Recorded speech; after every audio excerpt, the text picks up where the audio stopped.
예, 무척 떨리는 자리이실 것 같은데 오늘 이제 영화를 어쨌든 그 처음으로 관객분들 첫 관객이신 기자님들께 이제 영화를 공개를 했는데요. 예, 감독님부터 그 인사 말씀 부탁드립니다. 안녕하세요. 치루시를 연출한 이용승입니다. 너무 떨리고요. 지금 어떻게 상영했는지도 잘 모르겠습니다. 찾아와 주셔서 감사합니다. 네, 투신 역을 맡은 신학입니다. 이렇게 많이들 찾아주셔서 너무 감사드리고요. 저도 영화 처음 보는 거라 다들 어떻게들 보셨는지 너무 궁금하네요. 네, 감사합니다. 네, 안녕하세요. 치료실에서 태정 역을 맡은 도경수입니다. 오늘 이렇게 바쁘신 시간 내주셔서 와주셔서 너무 감사드리고요. 네, 감사합니다. 예, 이제 본격적으로 기자 간담회를 시작할 건데요. 그 객석으로 이제 마이크 저희가 드릴 텐데 그 잠깐 제가 부탁드릴 게 있는데 이 영화가 중간에 그 등장인물이 한 명 죽잖아요. 그거랑 그 엔딩 같은 게 좀 관객분들한테는 스포일러가 될 수 있을 것 같아서요. 그래서 그 부분 좀 배려 부탁드리고요. 질문 있으신 기자님 손 들어 주시면 마이크 가져다 드릴게요. 예, 그러면 뭐 늘 첫 질문은 그렇게 마련인데 생각할 시간을 가지시는 동안에 제가 감독님한테 우선 질문 하나 드릴게요. 그러니까 이게 치료실이 좀, 그러니까 한국 영화에서는 어느 순간 좀 보기 힘들어진 블랙 코미디를 표방하고 있는 영화잖아요. 그리고 주인공을 이 망해가는 자영업자랑 그 다음에 이 알바비도 밀려있는 알바생으로 설정을 하셨는데 이 치료실을 통해서 어떤 이야기를 하시고 싶으셨는지 말씀 부탁드리겠습니다. 자구책을 찾는 사람들에 대한 이야기를 하고 싶었고요. 스스로 해결할 수 없는 상황에 놓인 사람들의 고군분투기를 그려보고 싶었어요. 그리고 블랙 코미디라는 장르 아래에서 여러 장르를 섞는 복합 장르를 좀 해보고 싶었습니다. 예, 말씀 감사드리고요. 거기, 예, 기자님.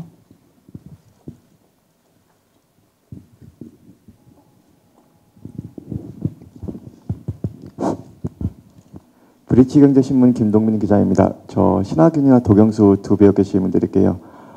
이 영화가 좀 담고 있는 메시지가 유쾌하면서도 좀 의미심장한 것 같은데요. 현실적인 내용도 많이 담고 있고 출연하게 된 배경이 궁금하고 그리고 두 분이 이제 호흡을 맞추셨는데 알바생과 사장님으로서 호흡은 어떠셨는지 궁금하고 그리고 선후배로서 그런 호흡이 어떤지 궁금합니다. 너무나 현실적인 이야기이면서 영화적으로 재밌게 만든 이야기여서 선택을 하게 됐고요. 뭐 갑과 을의 관계처럼 보이지만 결국 을과 을의 관계인 것 같고 이 사회 시스템 안에서 아무리 발버둥 쳐도 뭔가 벗어나기 힘든 그런 어떤 생존의 그 벼랑의 끝에 선 사람들의 이야기가 굉장히 와 닿았고 그리고 처음으로 이제 같이 도경수 씨랑 연기를 했는데 너무 편했어요. 굉장히 준비도 많이 해오고 그리고 현장에서 유연하게 애드립도 잘 받아치고 아주 재미있게 촬영했습니다. 네, 저도 일단 치료실이라는 시나리오 자체가 너무 재밌었고요. 그리고 제가 개인적으로 좋아하는 블랙 코미디 장르였기도 했고 또 태정이라는 캐릭터를 통해서 이제 제가 여태까지 보여드리지 못한 모습을 많이 보여드릴 수 있을 것 같다라는 생각을 해서 선택을 하게 됐고요. 이제 사장님과 알바생으로는 사이가 실제로는 좋지 않았습니다. 그리고 선배님이랑 이제 합을 맞추면서는 제가 어렸을 때부터 선배님 영화를 봐오면서 이제 꼭 한 번은 하균 선배님이랑 진짜 작품을 해보고 싶다라는 생각을 항상 하고 있었는데 이렇게 치료실을 만나서 작품을 하게 돼서 너무 영광이었고 그리고 선배님 너무 잘 이끌어 주시고 편하게 저를 현장에서 만들어 주셔서 너무 재밌게 촬영을 했습니다. 예, 다음 질문. 예, 저쪽 기자님. 예, 안녕하세요. 한겨레 신문사 유선희 기자고요. 예, 영화 잘 봤습니다. 먼저 감독님께 질문 드릴게요.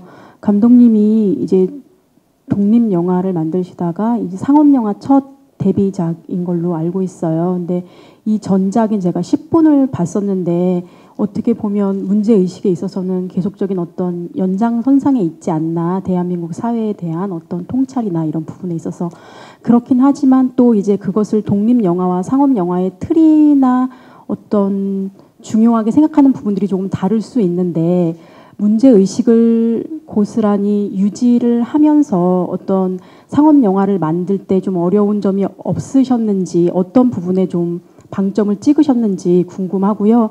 그 다음에 도경수 배우한테도 한 가지 묻겠습니다. 카트 때도 그렇지만 요 영화 때도 또래들의 이야기지만 사실 도경수라는 어떤 아이돌 출신의 배우가 실제로는 겪지 않은 어떤 일들에 대한 연기들이 많이 나오는 것 같아요. 그래서 어떤 감정이입이나 그 상황에 대한 이해 이런 것들을 좀 하기 위해서 어떤 노력들을 했는지 궁금합니다. 감독님 먼저. 그 현장에서나 그 독립영화 했을 때보다는 좀 많이 편했던 것 같아요. 그 도와주시는 분들이 많이 있었고 스태프들도 있고 배우님들도 너무 훌륭하시고요. 독립영화 때는 혼자서 하는 것들이 좀 많이 있었어요. 그런데 이야기적으로 봤을 때는 조금 더 재밌게 보여줄 수 있는, 그러니까 그런 장르적인 부분을 좀 섞어서 더 보여줘야겠다는 생각이 애초부터 있었기 때문에 그런 부분에서는 좀 중점을 주고 찍었던 것 같고요. 그리고 또 뭐였죠? 네. 네, 도경수 씨. 네. 일단 제가 그런 학자금 대출 같은 그렇게 직접적으로 공감을 진짜 하지는 못했는데요. 그래도 제 옆에 이제 친구들도 있고 간접적으로나마 많이 물어봤었던 것 같고요. 영화에서 이제 태정이라는 역할을 연기를 하면서 이제 태정이라는 캐릭터를 보고 지금 이제 청년분들이 많은 공감을 하고 그리고 이제 힘을 얻으셨으면 좋겠다라는 생각을 하면서 계속 연기를 했었던 것 같습니다. 네. 제가 덧붙여서 하나만 여쭤볼게요. 그러니까 카트도 그렇고 치료실도 그렇고 어떻게 보면 약간 좀 사회적인 그 이슈를 다루고 있는 영화잖아요. 그래서 특별히 뭐 이런 거에 더 끌리시는지 뭐 그런 거 하나 여쭤볼게요. 특별히 그런 건 없었지만 근데 이제 시나리오를 읽다 보면서 이런 사람 살아가는 현실적인 이야기에 저도 많이 끌렸던 것 같아요. 그래서 항상 내가 이 캐릭터를 연기해서 많은 분들을 공감시켜드리고 힘을 드려야겠다라는 생각을 하면서 지금 하고 있는 것 같습니다. 예, 말씀 감사드리고요. 또 질문 있으신 기자님 손 들어주시면 예, 네, 안녕하세요. SBS 접속무비얼드 팀입니다. 감독님하고 두 배우분께 각자 질문을 드릴 게 있는데요. 그 감독님께서는 전작인 영화도 10분이라는 숫자를 제목으로 사용을 하셨고 이번에도 7호실의 7이라는 숫자를 제목을 사용을 하셨고 영화에서 중요한 공간으로 등장하는데요. 감독님께서 이제 숫자 7을 이렇게 전면적으로 내세우신 이유가인지 궁금하고요. 두 배우께서는 이제 영화를 찍으시면서 숫자 7이라는 것에 어떤 의미를 혹시라도 가져보셨는지에 대해서 좀 질문하고 싶습니다. 그 7이 담고 있는 좀 행운도 있지만 그 뒤에는 불행도 있는 것 같다는 생각이 들었고요. 10분 같은 경우는 시간에 대한 이야기를 하고 싶었다면 7호실은 공간에 대한 이야기를 하고 싶었어요. 그런 공간 속에서 벌어지는 이야기, 행운과 불행이 같이 있는 이야기를 해보고 싶었습니다. 네, 희망과 불행이 공존하는 곳이고 투식에게는 마지막 남은 희망 같은 곳인데 결국엔 가장 불행한 곳으로 바뀌는 그런 장소였던 것 같아요. 네, 저는 7이라는 그런 숫자를 행운이라고는 알고 있었는데요. 그렇게 7이라는 숫자에 네, 그렇게 마음을 두고 막 그런 건 없었던 것 같습니다. 네. 예, 또 다음 기자님. 예. 네, 안녕하세요. 아이즈의 거진 박혜아 기자입니다. 네, 우선 영화 굉장히 잘 봤고요. 저 도경수 씨에게 추가로 질문을 좀 더 드릴게요. 아까 대답해 주신 거에서 사람 사는 이야기라서 이 영화를 선택했다고 하셨는데 그 전에 괜찮아 사랑이야부터 시작해서 쭉 연기를 해오신 것들을 보면 사실은 일반적인 아이돌들이 선택하는 시나리오나 아니면 극본과는 굉장히 다른 맥락의 것들을 선택하고 있는 것 같아요. 그래서 본인이 선택하는 그 연기할 때 작품의 기준이라는 게 뭔지 굉장히 궁금하거든요. 부탁드리겠습니다. 저는 특별한 기준이라기보다 그냥 시나리오를 읽고 이 캐릭터를 내가 한번 이런 스크린이나 그런 드라마에서 표현을 해보고 싶다라는 걸 굉장히 영향을 많이 받고요. 그리고 시나리오도 너무 재밌고 그러면은 그냥 그 작품을 선택을 하는 것 같습니다. 네. 예, 다음 질문 있으신 기자님? 그러면 제가 막간을 이용해서 질문을 하나 드릴게요. 이게 지금 신하균 배우님 데뷔작 기막힌 사내들 이후 26번째 작품이더라고요. 세봤더니. 그래서 되게 굉장히 다양한 캐릭터를 해오셨는데 이 두식이란 캐릭터가 되게 본인은 진지하게 최선을 다하는데 상황은 뜻대로 안 굴러가고 해결책은 없고 그래서 보는 사람들이 우프다 그래야 될까요? 이게 분명히 힘든 상황인데 또 그의 안간힘이 웃음을 주기도 하거든요. 그리고 이제 뭐 분노했다가 슬펐다가 뭐 웃었다가 뭐 기뻐했다가 감정선도 되게 다양한데 그 두식을 연기하시면서 중점을 두신 부분이 있다면 어떤 걸까요? 가장 그래도 제가 맡은 역할 중에 가장 현실적인 인물인 것 같고요. 뭐 우리 사는 게 그런 것 같아요. 가까이서 보면은 굉장히 힘들지라도 조금 떨어져서 보면은 우스꽝스럽기도 하고 그냥 제 주변에 있는 비슷한 처지에 있는 분들이나 그런 많은 분들이 공감할 수 있는 그런 인물이 나올 수 있도록 그렇게 중점을 뒀습니다. 예. 또 질문 예. 저 조선일보 이태훈입니다. 감독님 저 결말을 어떻게 낼지 되게 고민을 많이 하셨을 것 같은데 약간 이렇게 열린 결말처럼 끝났잖아요.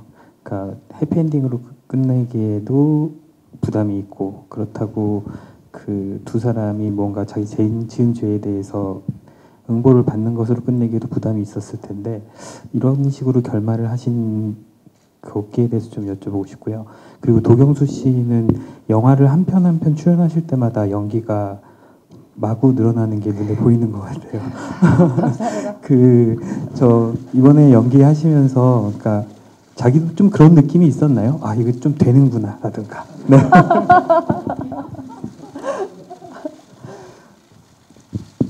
감독님 열린 결말을 엔딩에 대해서 계속 회의를 하면서 편집을 했던 것 같아요.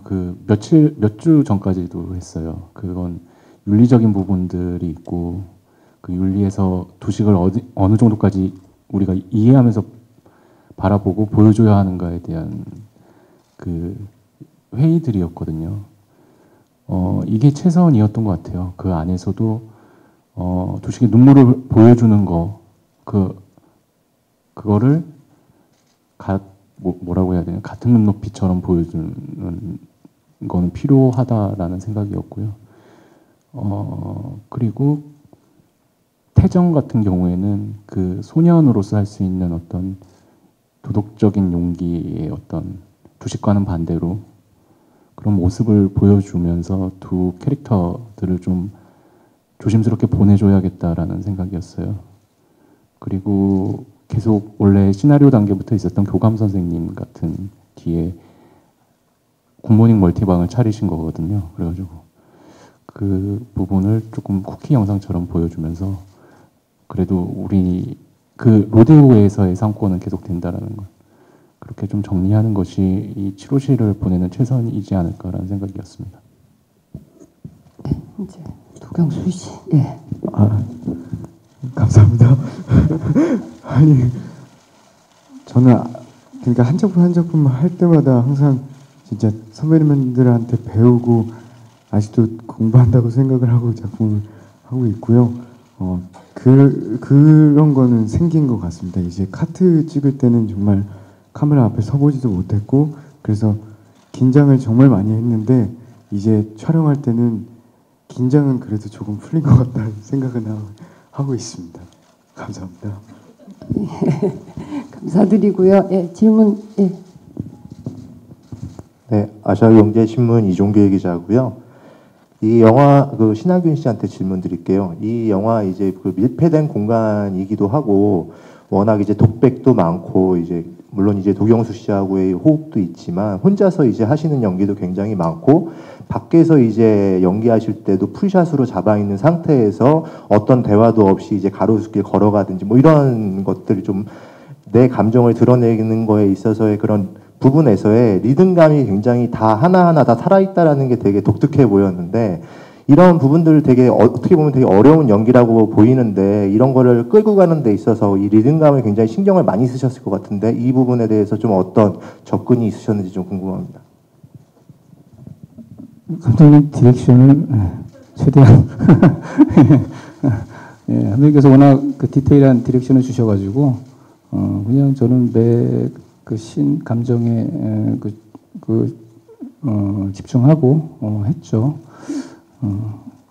그럼 감독님한테 질문하셔야 될 것 같은데. 저는 그냥 잘 묻어갔던 것 같은데요. 별말 없고 그냥 모니터만 봤었어요. 예, 질문 있으신 기자님 있으신? 네, 저쪽 여기. 네, 안녕하세요. 스포츠조선 이승미 기자입니다. 영화 너무 재밌게 봤습니다. 감독님께 질문이 있는데요. 이게 스포일러가 돼서 제가 기사로 쓸 수 있을지는 모르겠지만 꼭 여쭤보고 싶어서 여쭤보는데요. 그 조선족 캐릭터가 나오는데 그런 그 두 사람의 그런 비극적인 현실이나 한국 사회의 현실을 좀 더 비극적으로 그리기 위해서 조선족이라는 캐릭터를 좀 희생시킨 게 아닌가라는 생각이 좀 들기도 해요. 그리고 요새 한국 영화에서 이런 조선족을 다루는 문제에 대해서 좀 예민하게 바라보는 시각이 있기도 하고, 근데 그리고 그 희생당한 캐릭터를 희생시킨 인물에 대한 뭔가 처벌도 사실 이루어지지 않고 끝나잖아요. 이게 제가 생각하기에는 그 관객들에게 좀 예민하게 다가올 수도 있을 문제일 것 같은데 어떻게 생각하시는지 궁금합니다. 엔딩에서의 고민도 결국 그거였었고요. 지금 기자님 말씀하신 부분들에 대해서 어디까지 우리가 도식을 보여줘야 될까였어요. 그리고 조선족이라기보다는 저는 그냥 두식의 소중한 친구가 갑작스런 사고로 떠났다라고 봤고요. 그게 조선족 캐릭터이긴 하지만 그거보다는 좀 유일한 뭐랄까 같이 신뢰할 수 있는 동료, 직원, 그리고 친구 정도 싸움에도 같이 함께 할 수 있는 그런 관계로 봤습니다. 예, 그러면 지금 예, 마지막 질문 하나. 예.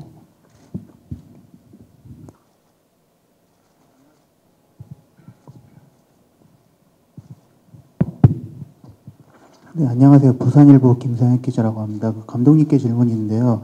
그 영화 뭐 설명이나 그런 걸 보면은 그 소시민들에게 공감을 주고 용기를 주고 싶다고 그렇게 말씀을 하셨는데 각 이제 나오시는 분들의 뭐 직업이라든가 뭐 학생이라든가 뭐 치킨집이 잘 안 된다든가 돈에 쪼들리다든가 그런 거는 다 이렇게 공감이 가고 이해가 가는데 그 사건 자체가 마약이라든가 살인 같은 경우에는 보통 사람들이 접하기 힘든 거잖아요. 그래서 영화적인 재미는 있을지 몰라도 이게 공감이나 용기를 어떤 방식으로 줄 수 있는 거냐에 따라 그거에 대한 거는 좀 고민이 되는데 이제 어떻게 전달을 해주고 싶으셨는지 그게 좀 궁금합니다.